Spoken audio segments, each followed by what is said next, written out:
Hello student, मैं Pramod Kumar Sharma competition view learning academy से। आज हम लोग बृहद खास करके बीपीएससी के अकॉर्डिंग हम लोग उस पर चर्चा करेंगे कि आखिर में बीपीएससी ये है क्या। आज के युवाओं वर्ग में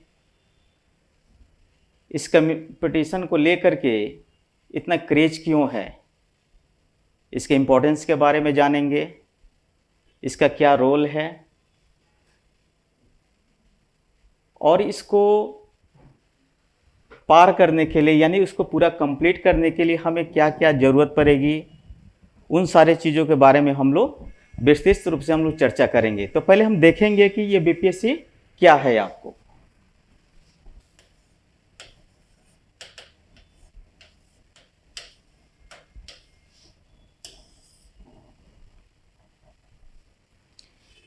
ये जो बीपीएससी है यह बिहार राज्य सरकार की सबसे बड़ी ये सर्विस मानी जाती है, जिसको कंप्लीट करने के बाद हम विभिन्न स्तरों पे सरकार के माध्यम से अपनी हम सेवा देते हैं। और ये आज के डेट में ये इतना इसका ज़्यादा क्रेज हो चुका है कि यूपीएससी के बाद अगर किसी भी आयोग को सबसे ज़्यादा आज के डेट में महत्व दिया जा रहा है तो अन्य पीसीएस की भांति ये बीपीएससी है, ये बहुत महत्वपूर्ण हो चुका है। तो हम देखते हैं कि बीपीएससी में कई सेक्शंस आते हैं। आपको सबसे पहली बात है सिलेबस की, तो पहला चरण होता है इसका प्रीलिम्स होता है। प्रीलिम्स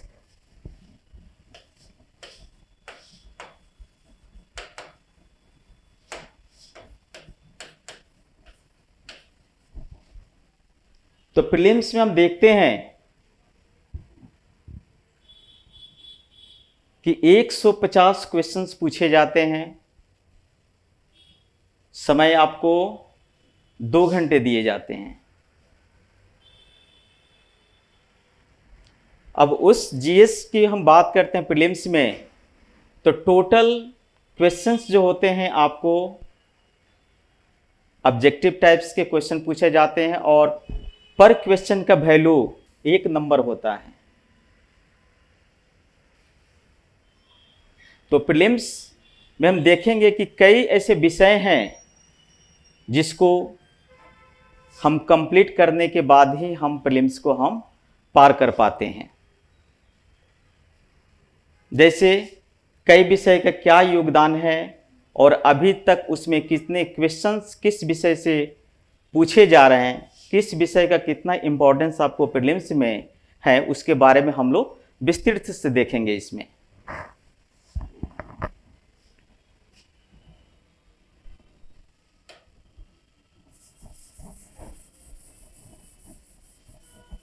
तो सबसे पहले हम देखते हैं इतिहास को।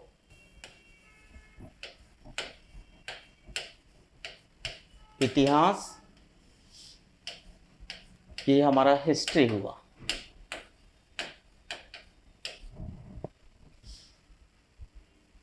दूसरा राजनीतिक शास्त्र।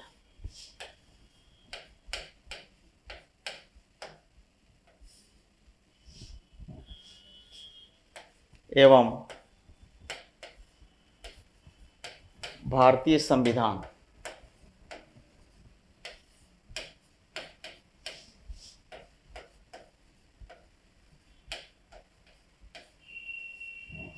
उसके बाद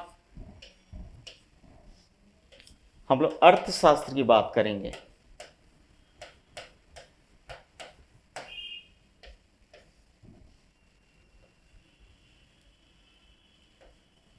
फिर भूगोल,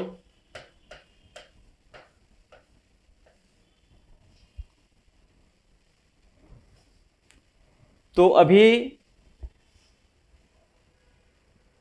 हम लिखें देखें कि इतिहास, तो इतिहास के जो 3 सेक्शंस होते हैं प्रीलिम, उसके एंशिएंट हिस्ट्री, मेडिएवल हिस्ट्री और मॉडर्न हिस्ट्री।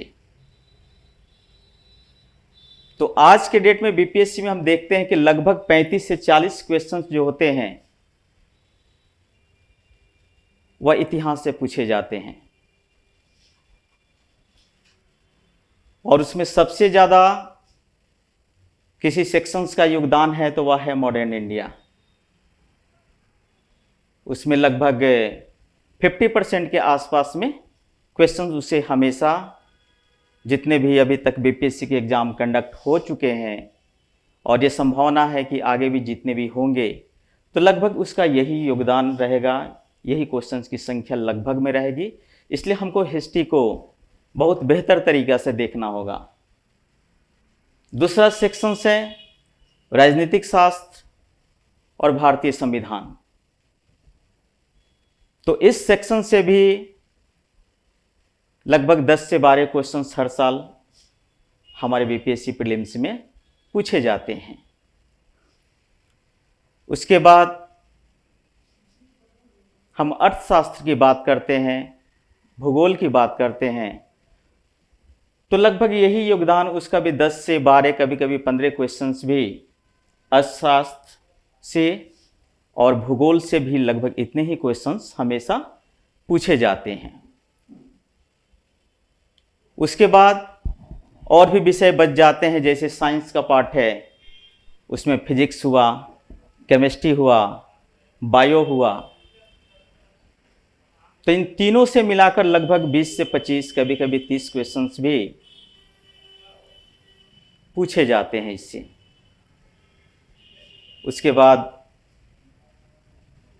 Current affairs. तो आज के डेट में करंट अफेयर्स का एक बहुत बड़ा इम्पोर्टेंस हो चुका है बीपीएससी प्रीलिम्स को क्रैक करने में। अब तो लगभग 30-35 क्वेश्चंस भी करंट अफेयर्स को लेकर के पूछे जाते हैं, जिसमें हमें बिहार के परिप्रेक्ष्य में क्या करंट अफेयर्स हैं, पूरे देश स्तर पे क्या करंट अफेयर्स बन रहे हैं, उसके बाद वैश्विक स्तर की बातों को लेकर के हर बार इतने क्वेश्चंस लगभग हमारे पूछे जा रहे हैं।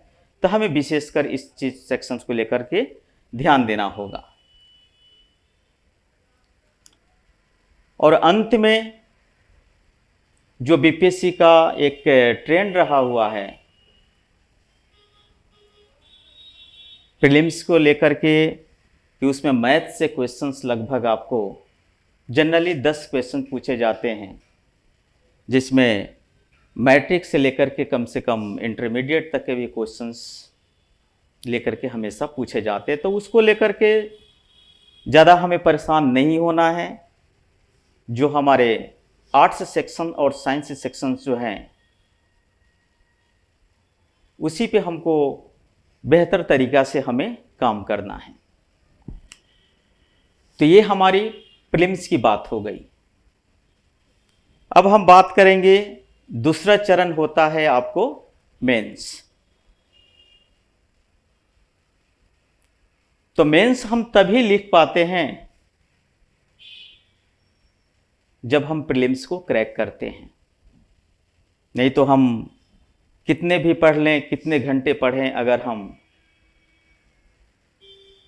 प्रीलिम्स को क्रैक नहीं कर पाते हैं तो मेंस का फिर कोई औचित्य नहीं रह जाता है वहाँ पे। और मेंस के बारे में हम लोग ये भी जानते हैं कि बिहार में बीपीएससी, चाहे हमारी ऑप्शनल की बात हो या फिर जीएस मेंस के लिए की बात हो, यह क्वेश्चंस हमेशा सब्जेक्टिव फॉर्म में रहते हैं। और अभी तक जितने भी एग्ज़ाम, इवन 67 तक जो एग्ज़ाम हुए हैं और कुछ इसमें होने वाले हैं, तो अभी का यही ट्रेंड है कि जीएस मेंस आपको सब्जेक्टिव ही क्वेश्चंस पूछे जा रहे हैं। अब आने वाले समय में जितने भी वैकेंसीज आएगी, बीपीएससी उस पर क्या इनिशिएटिव लेता है वो तो बात की बात है। तो जीएस मेंस की अगर बात हम करते हैं तो बीपीएससी में 2 पेपर आपको जीएस मेंस का है, जिसका प्रत्येक का वेटेज 300 नंबर और 300 नंबर का होता है।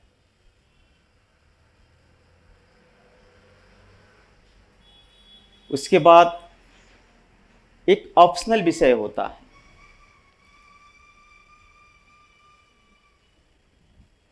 तो ऑप्शनल विषय को यह एक धारणा रहती है, कई बच्चे हमेशा ये पूछते भी रहते हैं कि मेरा ग्रेजुएशन साइंस से रहा हुआ है, क्या कमीशन में भी मुझे बीपीएससी या यूपीएससी जो भी चीज़ हो मुझे साइंस ही लेना पड़ेगा? तो ऐसी कोई इसमें बाध्यता नहीं है। आपका जो भी स्ट्रीम रहा हो ग्रेजुएशन में, उससे कोई मतलब नहीं है। बीपीएससी का एक मानक है कि कम से कम किसी भी मान्यता प्राप्त यूनिवर्सिटी से आपको ग्रेजुएट होना चाहिए। आप किस विषय से हैं उससे कोई मतलब नहीं है, आप स्वतंत्र हैं ऑप्शनल चूज करने के लिए।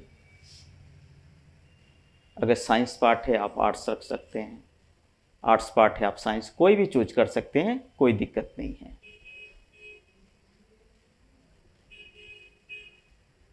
और ऑप्शनल को जो टोटल वेस्टेज दिया जाता है वह भी 300 नंबर के होते हैं हमारे।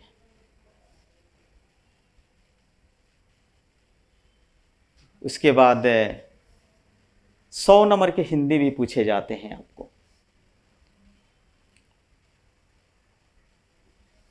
तो जब हम प्रीलिम्स के बाद जब हम फर्स्ट पेपर जब हमारी होगी तो वह 100 नंबर की हिंदी पूछी जाती है, जिसमें कुछ ग्रामर और कुछ कंप्रिहेंसिव टाइप के क्वेश्चंस रहते हैं, जिसमें केवल आपको क्वालिफाइंग नेचर है उसका।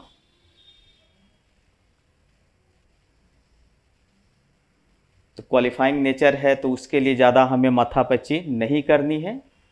हाँ, अपनी वो भाषा है, हमारे बिहार या फिर जितने भी हिंदी भाषी क्षेत्र हैं, हिंदी ही मुख्य माध्यम है, तो उसको लेकर के हमें बस बिना किसी प्रेशर के उसको थोड़ा बहुत तैयारी करना है। तो ये हमारा मेंस का सेक्शंस रहा कि प्रीलिम्स के बाद कैसे हम मेंस की तरफ आएंगे। तो मेंस में वही है, पहले 100 नंबर की हिंदी होगी, उसके बाद आपके जो ऐच्छिक विषय आपने रखा हुआ है और उसमें 3 घंटे मिलेंगे, 300 नंबर के होंगे। इसके बाद आपका जीएस मेंस का सेक्शन है, जिसमें पेपर 1 भी 300 नंबर का और पेपर 2 भी जीएस का 300 नंबर का। तो इस प्रकार हम देखते हैं कि जो हमारा मेन पेपर हुआ ऑप्शनल और जीएस मेंस, यह टोटल 900 नंबर के होंगे हमारे। कितने? 900 नंबर के। तो हम लोग देखेंगे ये 900 नंबर का। तो पहले तो हमने देखा था ये प्रीलिम्स को, कितना प्रीलिम्स कितना था, 150 क्वेश्चंस और इसके मार्क्स भी थे 150 मार्क्स। दूसरे में आते हैं हम हिंदी, ये 100 मार्क्स का होता है, जिसमें हम देखते हैं कि सिर्फ एक क्वालिफाइंग,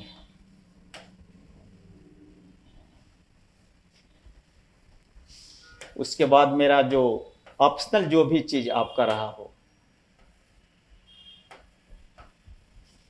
ऑप्शनल सब्जेक्ट, ये आपको 300 मार्क्स के होंगे।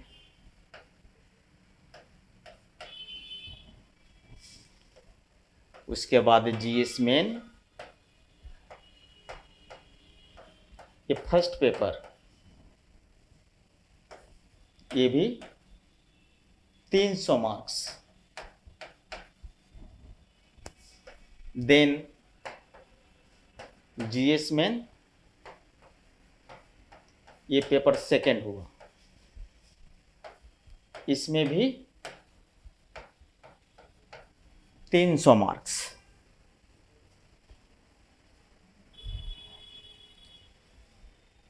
तो हमने मोटा मोटी खाका देख लिया कि हमें प्रीलिम्स में कितने क्वेश्चंस, मेंस में कितने क्वेश्चंस और मेंस का वेटेज कितना रहा। तो याद रखिए, आप प्रीलिम्स में 150 में 150 भी लेकर आइएगा तो उसका कोई इंपॉर्टेंस नहीं है, वो सिर्फ आपको एक बैरियर पार करा रहा है। क्यों? क्योंकि आप मेंस में आराम से बैठ सकें, उसको क्वालिफाई हो सके। जब आपको प्रशासक बनाने की जब बात आएगी तो वह आपके मेन सब्जेक्ट्स का सबसे बड़ा योगदान उसमें रहेगा। इसलिए बेहिचक आपको कौन सा विषय ऑप्शनल में पसंद है वह अपने हिसाब से रखिए, ना तो किसी टीचर के बहकावे में और न ही किसी हित मित्र को देख करके कि उन्होंने इस विषय को रखा तो हम भी उसी विषय को रख लें। नहीं, आपको किस विषय में रुचि है उसके प्रीवियस ईयर के क्वेश्चंस को लेकर आप देखिए, उसको समझिए कि क्या मैं इसमें बेहतर कर सकता हूं।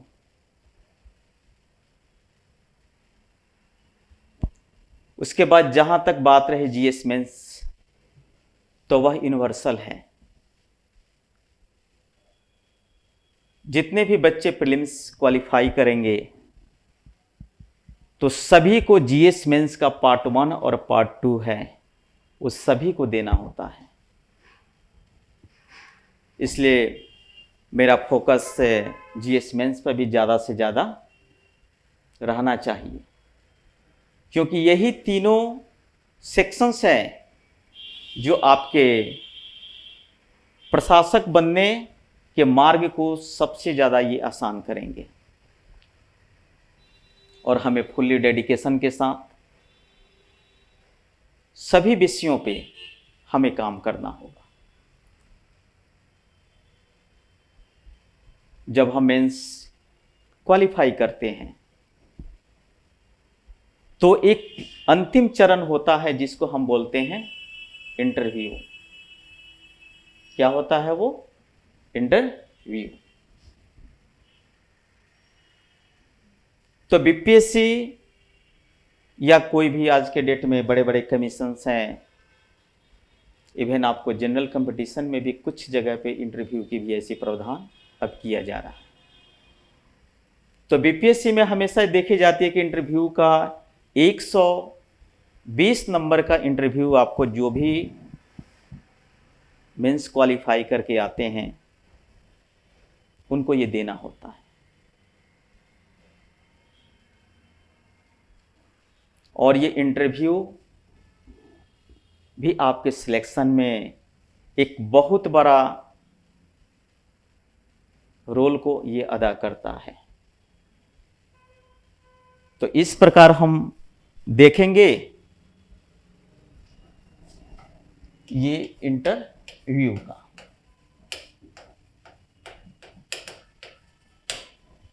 इंटरव्यू हमारा 120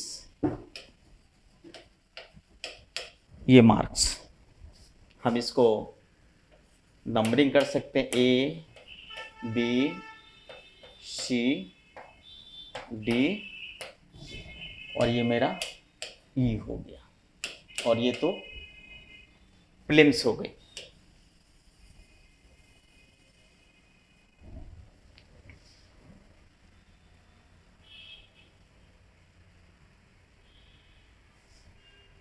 तो हम यही देखते हैं कि परसेंटेज बच्चों में ये धारणा रहती है कि हम इंटरव्यू को बेहतर तरीक़े से हम क्रैक कर सकते हैं।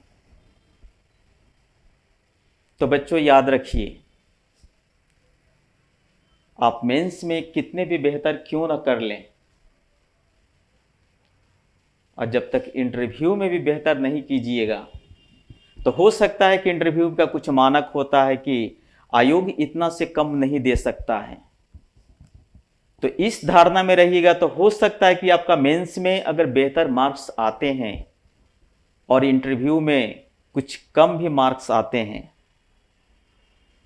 तो आप बीपीएससी क्वालिफाई तो कर जाइएगा, लेकिन एक जो मनचाहा पोस्ट जो होता है, खास करके एसडीएम का, उससे हो सकता है कि आप कहीं वंचित रह जाएं, क्योंकि जिसका बेहतर ऑप्शनल रहता है, जीएस मेंस रहता है और इंटरव्यू रहता है, तो उसका मार्क्स जब बेहतर आएंगे तो रैंकिंग में वो आएगा, और रैंकिंग में आएगा तो अच्छे पोस्ट उसी को दिए जाएंगे। तो इंटरव्यू को हमको देखना है कि ये शब्द से ही क्लियर कर रहा है कि इंटरव्यू ये कोई बाह्य चीज नहीं है, ये आपकी अंदर का जो विचार है, जो सोच है, उसी चीज को आयोग के जो मेंबर होते हैं वो जानना चाहते हैं कि क्या आप इस पद के योग्य हैं कि नहीं।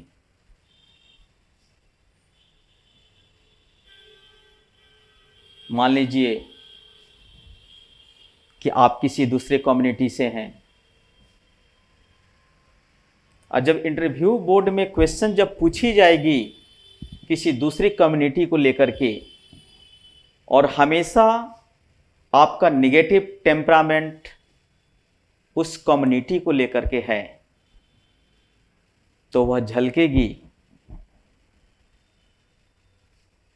तो आयोग यही समझेगा कि यह व्यक्ति के पास जो सामाजिक ज्ञान है उसका अभाव है। अगर इसकी सिलेक्शन की जाती है तो हो सकता है कि समाज में यह फ्रैक्शन भी पैदा करे किसी कम्युनिटी को लेकर के, तो वहां पे मान के चलिए आपका सिलेक्शन लगभग ना हो पाएगी, और आपको मालूम भी नहीं पड़ेगा कि मेरा आखिर में सिलेक्शन क्यों नहीं हुआ। जब फाइनल आप मालूम कीजिएगा तो मालूम पड़ा कि जा मेरा इंटरव्यू में तो इतना कम नंबर आ गया, क्यों। तो बच्चों याद रखिएगा, कमीशन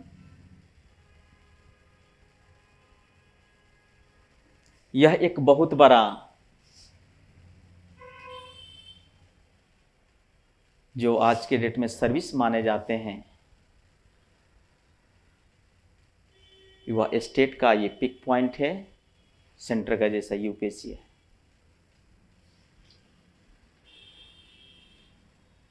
तो हमें शुरू से ही देखना है कि अगर हम बीपीएससी की तैयारी करने हम जा रहे हैं या बीपीएससी हम करना चाहते हैं, तो मेरा अपना पर्सनल ये अनुभव है, और आप लोगों को यही सलाह भी मेरा रहेगा कि जब सोचते हैं कि मुझे कमीशन करना है, तो अपनी सोच को उसी दिन से बदलना पड़ेगा जैसे एक प्रशासक का सोच होता है। हमेशा आपको कंस्ट्रक्टिव रहना पड़ेगा, कोऑपरेटिव रहना पड़ेगा, किसी भी प्रकार की आपके बातों में बायसनेस नहीं झलकना चाहिए। आपकी बॉडी लैंग्वेज क्या है, आपकी टोन लैंग्वेज क्या होनी चाहिए। जब आप मार्केट में, समाज में किसी से कम्युनिकेशन एस्टैब्लिश करते हैं, उस स्किल को आपको बेहतर तरीका से उसको डेवलप करना पड़ेगा। किसी भी मुद्दे को, चाहे वो रिलीजन हो, कास्ट हो, रीजन हो, किसी भी मुद्दे पे अगर क्वेश्चंस अगर आपसे राइज भी किए जाते हैं, तो आपको न्यूट्रल होकर के वहां पे अपना जो व्यू जो है, अपना परसेप्शन है, वहाँ पे रखना पड़ेगा। और ये दिखना चाहिए कि नहीं, जो हम सोच रहे हैं वही हम बोल भी रहे हैं। क्योंकि यह एक व्यवहार जो होता है, एक आदत होती है बच्चों, यह एक दिन का नहीं होता है, बल्कि यह सतत प्रक्रिया होती है कि कैसे हम अपने आप को बेहतर तरीके से हम एस्टैब्लिश कर पाते हैं। चूंकि एक आप प्रशासक के व्यवहार को देखिएगा, हमेशा कही जाती है कि नहीं वो समाज से कट के रहता है, जल्दी लोगों से कम्युनिकेट नहीं कर पाता है। नहीं, चूंकि प्रशासक को जनता की, राष्ट्र की, राज्य की, समाज की उसको सेवा करनी होती है। वो अपने सोच के माध्यम से पॉलिसी बनाता है, गवर्नमेंट को भेजता है, जो गवर्नमेंट पॉलिसी बनाती है उसको अप्लाई करता है। तो हमें इंटरव्यू को लेकर के भी हमें ये नहीं सोचना है कि हम प्रीलिम्स क्रैक कर जाएंगे, मेंस क्वालिफाई कर जाएंगे, तब हम इंटरव्यू के बारे में सोचेंगे। और जो ऐसा सोचते हैं उनको आगे चल के कुछ कठिनाइयों की सामना करनी पड़ती है। इसलिए हम क्यों ना, जब से हम जगे हैं, जब से तैयारी करने की बात हम सोच रहे हैं, तो उस मुद्दे पे हम अभी से ही काम करें। अपने विषय के ज्ञान के साथ साथ हमारे जो सामाजिक व्यवहार हैं, एक जो इसका मानक है कमीशन का, उसको हम हमेशा फुलफिल करने का प्रयास करेंगे। और आपकी जो भी सफलता होगी उसमें कंपटीशन भी, जो लर्निंग एकेडमी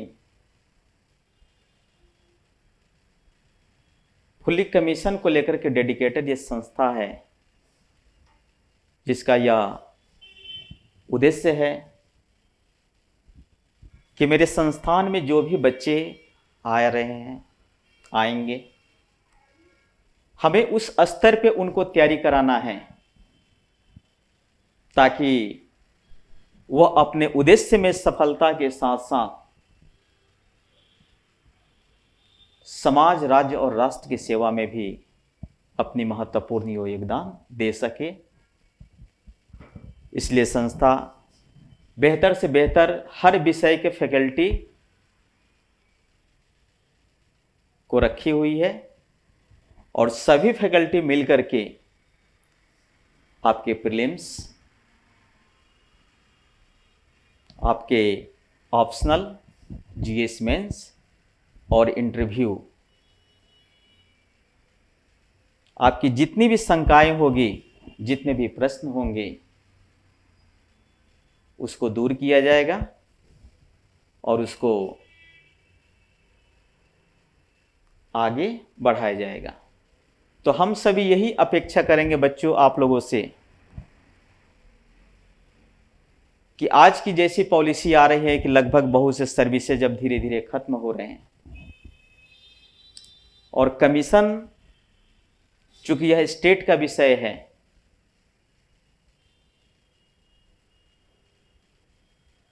तो यह एक बहुत बड़ी सर्विस है।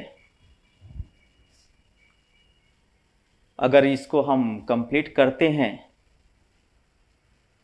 तो हमें बहुत कुछ भी समाज के माध्यम से मिलेगा।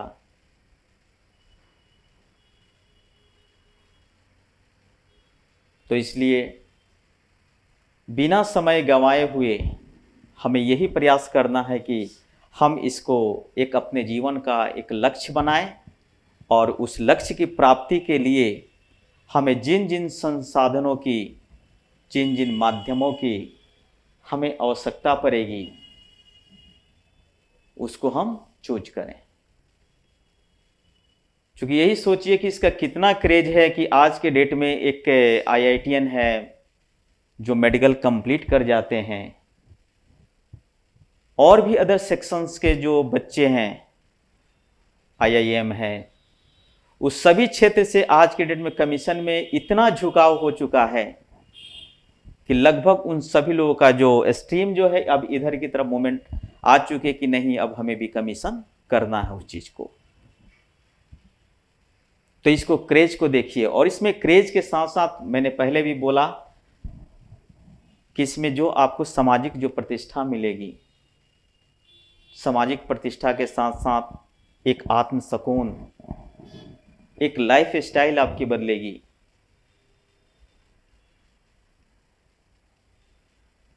और उसके माध्यम से आप आने वाले समय को अपनी तरफ वो मोड़ सकते हैं। जितनी चुनौतियां हो सकती है आएंगी, उसको आप आसानी से उसको सॉल्व भी कर सकते हैं।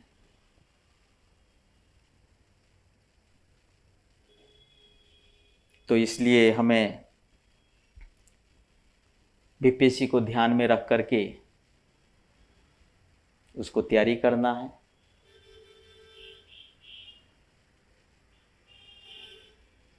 और ये संस्थान आपको कंपटीशन व्यू जो लर्निंग एकेडमी अभी 67,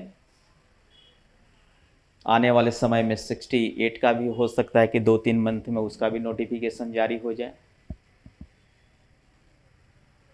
तो इसी को ध्यान में रख करके हर एक एक बिंदु पे चर्चा की जाएगी और आने वाले समय में बीपीएससी में क्या चेंजेज होंगे, क्या यूपीएससी के पैटर्न को फुल्ली फॉलो करेगी, वो तो समय की बात है। लेकिन अभी तक के जितने भी सिलेबस हैं जो बीपीएससी के द्वारा दिए गए हैं,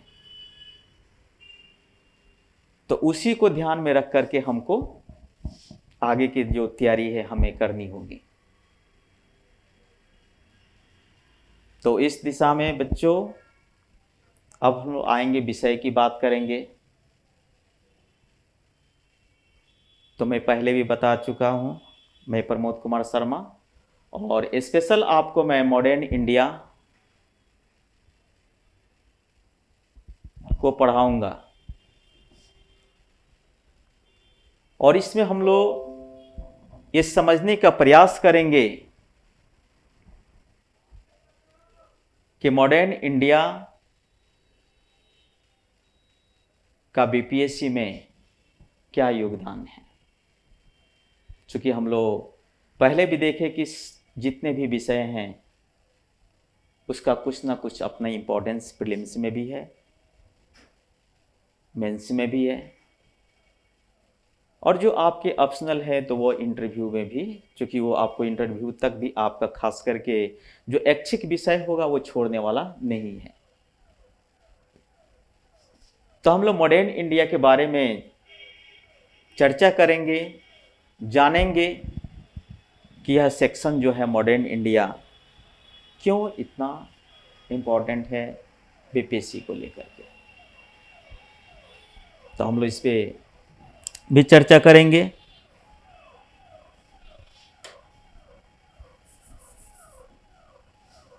कि अभी तक के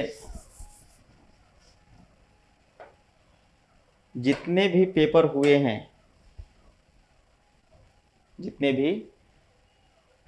हैं, तो मैंने पहले भी बोला लगभग 40 क्वेश्चंस आपको हिस्ट्री सेक्शन से पूछे जाते हैं, और उसमें 50% आपको ये मॉडर्न इंडिया से क्वेश्चंस रहते हैं, हमारे मॉडर्न इंडिया से। ये रहा मॉडर्न इंडिया।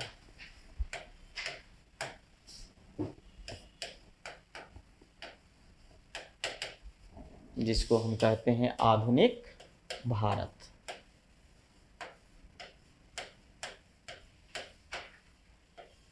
आधुनिक भारत। तो आधुनिक भारत की अगर रोल की हम बात करें तो मैंने पहले भी बोला ये प्रीलिम्स और जीएस मेन।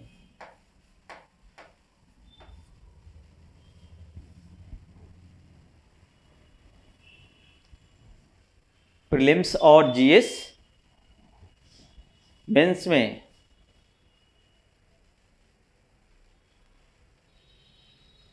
क्वेश्चंस अच्छे खासे रहते हैं इससे।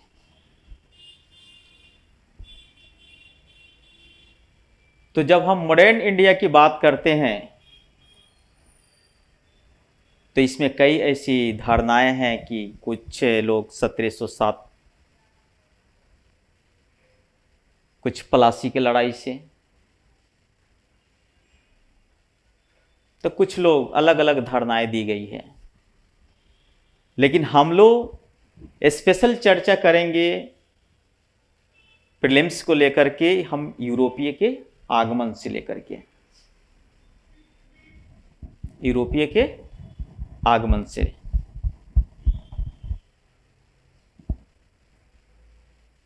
तो हम ये देखेंगे कि यूरोपीय आगमन आखिर में हम यूरोप से ही क्यों शुरू करते हैं, हम अमेरिका की क्यों नहीं बात किए,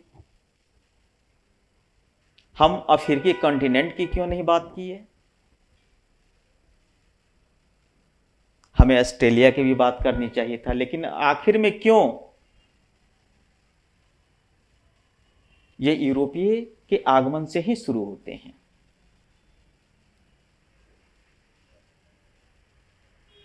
और दूसरी चीज कि यूरोपियन फर्स्ट ही क्यों इंडिया की तरफ वो मूव किए, हमें ये भी देखना है।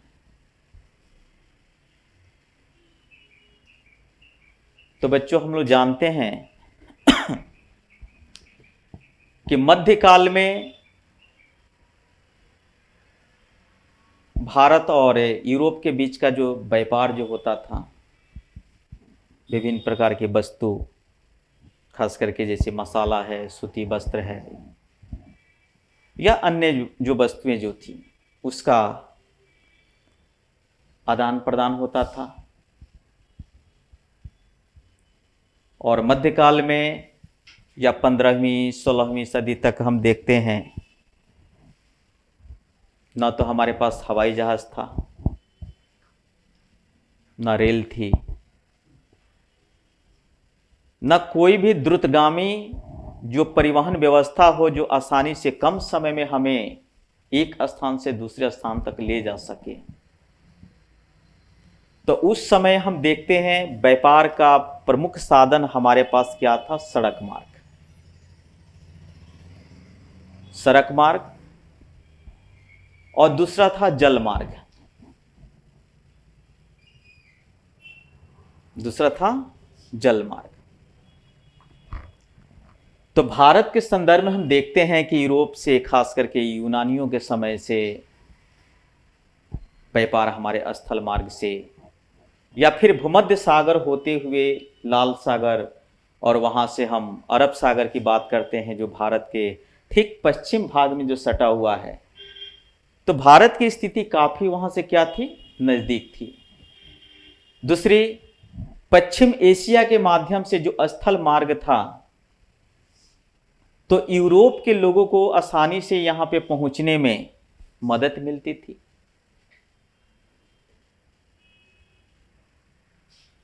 तो आसानी से वो व्यापार हो जाया करते थे। लेकिन जब समय बदली और यूरोप में विभिन्न प्रकार के लड़ाइयां जब लड़ी गई, तो वहां के व्यापारी जो थे उनको काफी कठिनाइयों का सामना करना पड़ा।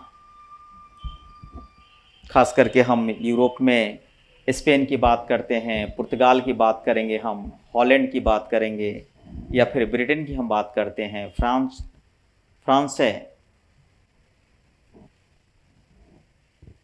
तो पहले ये 14वीं शताब्दी तक, शुरू तक हम देखते हैं कि उतना कोई ज़्यादा प्रॉब्लम नहीं हुआ करती थी, तो इसलिए वो लोग आए नहीं। आपको आखिर में क्यों हम देखते हैं कि यूरोपीय के आगमन में सर्वप्रथम जो वास्को डिगामा की हम बात करते हैं कि आखिर में 1400 98 में ही क्यों आया? उसके पहले भी लोगों को आना चाहिए था या उसे आना चाहिए था? तो उसके पीछे जब हम कारण देखते हैं तो 1453 में हम कस्तुनतुनिया का जब पतन हो जाता है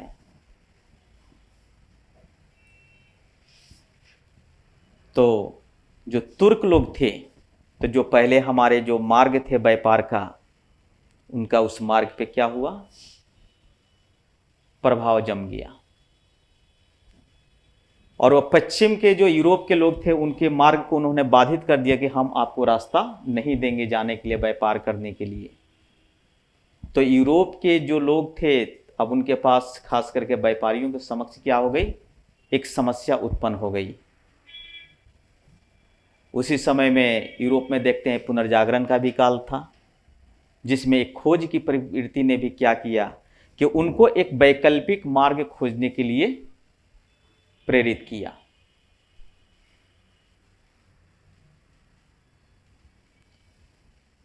और उसी क्रम में हम देखते हैं कि यूरोप के विभिन्न देशों से विभिन्न लोगों ने विभिन्न क्षेत्र की खोज के लिए वो लोग आगे बढ़े। जैसे हम देखते हैं स्पेन का जो कोलंबस था, वह 1492 ईस्वी में चला था भारत को खोजने के लिए। चूँकि अरब थे या अन्य लिटरेचर या व्यापारी के माध्यम से भारत के समृद्धि के बारे में उनको मालूम थी।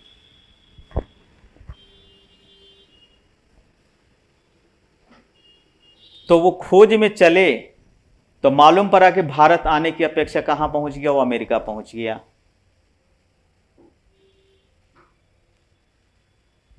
उसी प्रकार ब्रिटेन का जो कैप्टन कुक था, वो भी खोजने के चला तो ऑस्ट्रेलिया का खोज दिया उसने।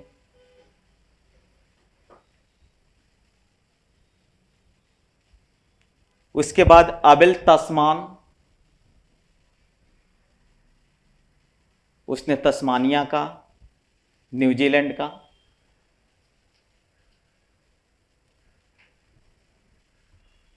और उसी संदर्भ में हम देखते हैं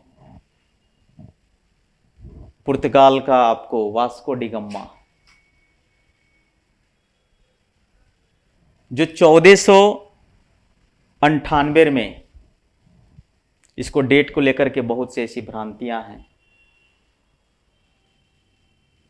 वह यूरोप से यानी पुर्तगाल से वो चला और 1498 में अरब सागर होते हिंद महासागर होते हुए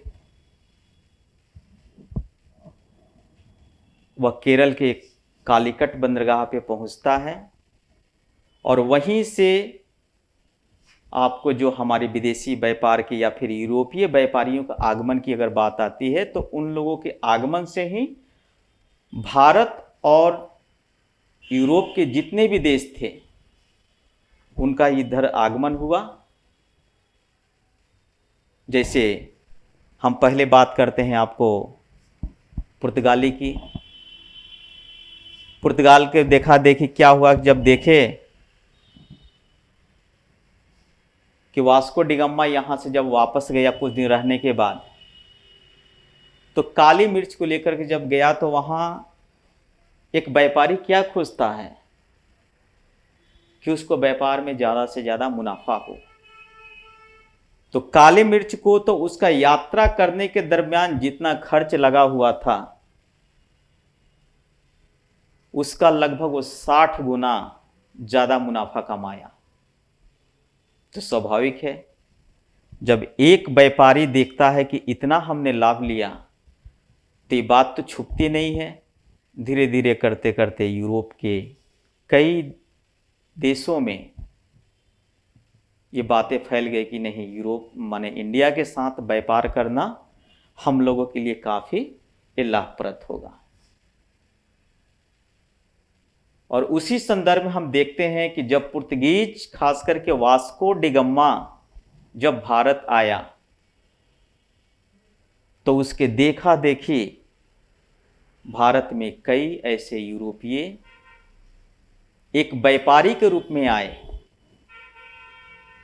लेकिन धीरे धीरे उन्होंने भारत की सामाजिक, आर्थिक, राजनीतिक परिस्थिति को जान करके वह एक शासक की माफी अपने व्यवहार को लगे इंगित करने, और जिसमें अंतिम में सफल होते हैं ब्रिटिश, जो ईस्ट इंडिया कंपनी भी एक व्यापारी के रूप में आती है, और धीरे धीरे करके भारत के पूरे क्षेत्र पर वो लोग कब्जा कर लेते हैं। तो हम देखेंगे कि मॉडर्न इंडिया के जो फर्स्ट सेक्शन की, यानी हम यूरोपीय के आगमन की अगर हम बात करते हैं, तो वह हमारा होता है शुरू आपको पुर्तगालियों के आगमन से। तो हम लोग देखेंगे कि क्या क्या हमको यूरोपीय के आगमन से हमें क्या लाभ हुआ, क्या हानि हुआ, कौन कौन से यूरोपियंस आए, और उन सभी का हमारे प्रीलिम्स में क्या योगदान है। चूँकि हम पहले प्रीलिम्स की बात करेंगे, और इस सेक्शन से हमेशा दो तीन क्वेश्चन बीपीएससी में हमेशा क्वेश्चन बच्चों हमेशा पूछी जाती है।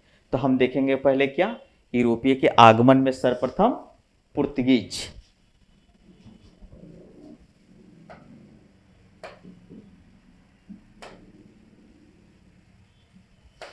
पहले देखेंगे हम लोग पुर्तगालियों की।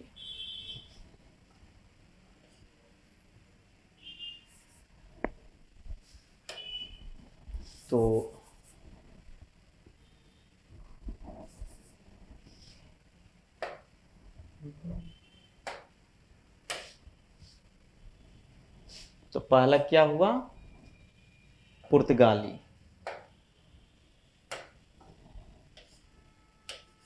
ये हो गए आपको पुर्तगाली।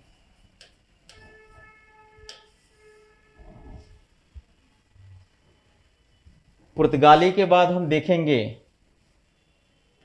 डच।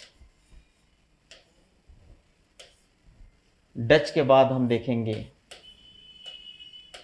अंग्रेज। उसके बाद हम देखेंगे डेन। उसके बाद चर्चा करेंगे हम लोग फ्रांसीसी, और एक आते हैं अंतिम में स्वीडिश, जिसका लगभग नगण्य योगदान है क्योंकि ये एस्टैब्लिश नहीं कर पाए।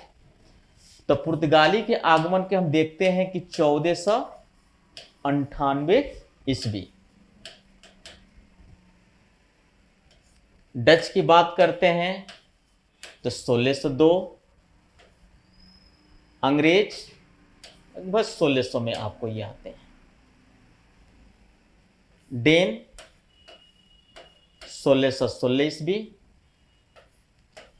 फ्रांसीसी 1664, और स्वीडिश 1731 ईस्वी।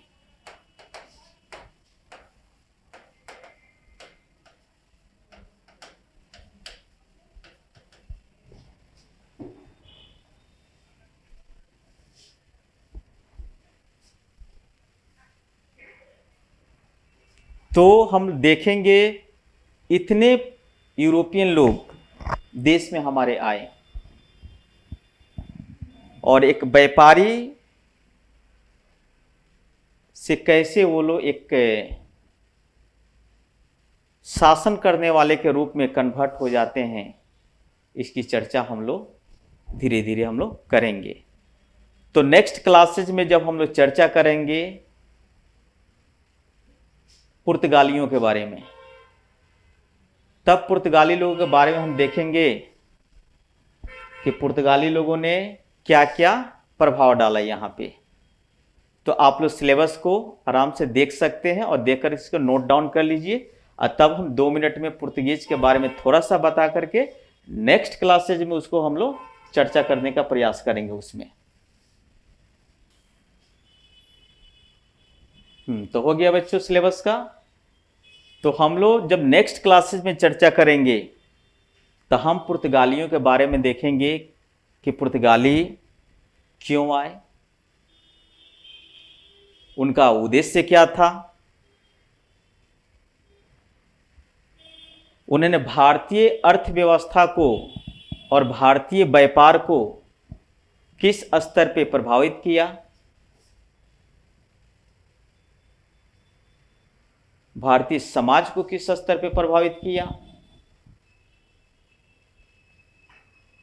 यहाँ की धार्मिक भावना को उन्होंने किस स्तर तक क्षति पहुंचाया, कला के क्षेत्र में, अन्य क्षेत्र में उनका क्या योगदान रहा, इस बारे में हम लोग चर्चा करेंगे। और ये भी देखेंगे बच्चों कि यूरोपीय आगमन में पुर्तगाली एक महत्वपूर्ण या एक टॉपिक है। और हमेशा देखिएगा कि बीपीएससी कभी ना कभी किसी रूप में एक दो क्वेश्चंस हमेशा पूछते रहती है।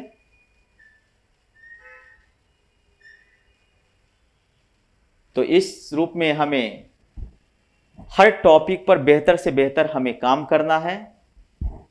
और इस रूप में हमें काम करना है कि हम प्रयास करेंगे कि पहली बार में हम क्रैक कर लें अपना एग्जाम को। पंचवर्षीय योजना के बारे में कभी मत सोचिएगा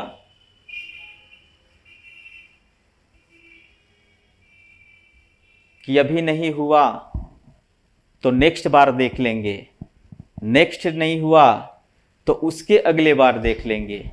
तो बच्चों कोई नहीं जानता है कि कल को किसने देखा है। तो जो अभी परिस्थितियां समाज के समक्ष, देश के समक्ष उत्पन्न हुई है, यह एक बहुत बड़ा चुनौतीपूर्ण है। तो हमें लंबा समय के बजाय हमें कम समय में ही अपने लक्ष्य को पाने का ये प्रयास करना चाहिए। जैसे हम देखते हैं कि विभिन्न विद्वानों ने अपना अपना एक स्लोगन दिया, लेकिन उसी में खास करके विद्यार्थी के लिए, जो विद्यार्थी एक जाति जो है उसके लिए एक सबसे बेहतर यही स्लोगन होता है जो मरे हुए लोगों को भी, खास करके स्टूडेंट को जिंदा कर देने की वह स्लोगन क्षमता रखता है। वह है विवेकानंद का। वह यही बात कहे, अगर लक्ष्य को पाना है तो हमें गांधी जी की माफी उस रूप में नहीं चलना है कि पहले प्रेशर डालें, फिर कंप्रोमाइज करें और फिर प्रेशर डालें। अगर उसको हम अपने जीवन से जोड़ें तो ये नहीं होना चाहिए कि 2 महीना खूब मेहनत किए, 1 महीना आराम किए, फिर 2 महीना मेहनत किए।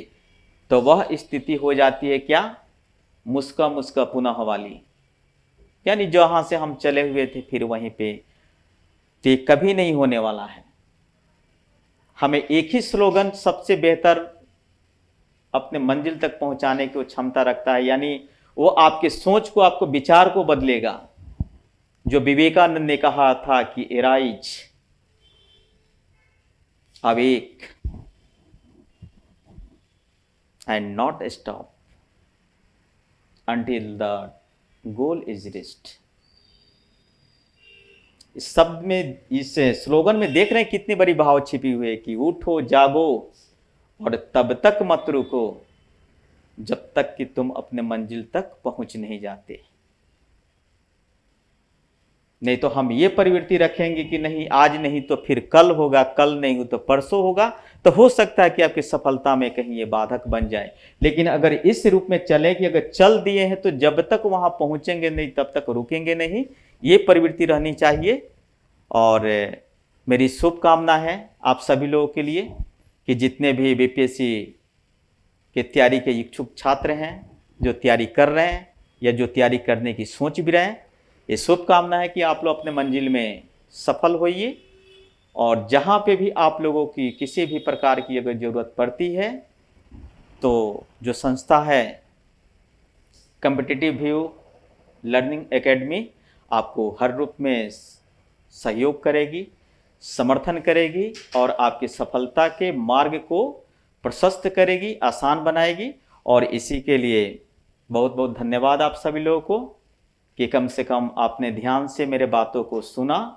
और ये हमेशा एक प्रयास रखिएगा आप सब कि शिक्षक कोई भी हो, उसकी हर एक शब्द को सुनने का हमेशा प्रयास कीजिएगा, क्योंकि शिक्षक का हर एक शब्द ही शिक्षक होता है, गुरु होता है आपका वो। इस भ्रम में मत रहिए कि नहीं हम सब कुछ नहीं जानते। वो शिक्षक के शब्द के क्या भाव हैं, आगे वाले आने वाले शब्द में, उसके सेंटेंस में क्या बदलाव आएंगे, मेरे लिए जीवन में क्या उपयोगी हो सकता है, जो आप 10 किताबों से पढ़ कर लीजिएगा, वो शिक्षक प्रयास करता है कि वो आपको 1 घंटे में, 10 मिनट में, एक शब्द में आपके उस मार्ग को वो क्लियर कर दे। तो इसी के साथ बच्चों आप लोग अपना ध्यान रखिए, स्वस्थ रहिए और आगे बढ़ने का हमेशा प्रयास कीजिए। और हम लोग नेक्स्ट क्लास में मिलते हैं, यूरोपीय के आगमन, जिसमें हम लोग पुर्तगाली से शुरू करेंगे। और इसी के साथ धन्यवाद।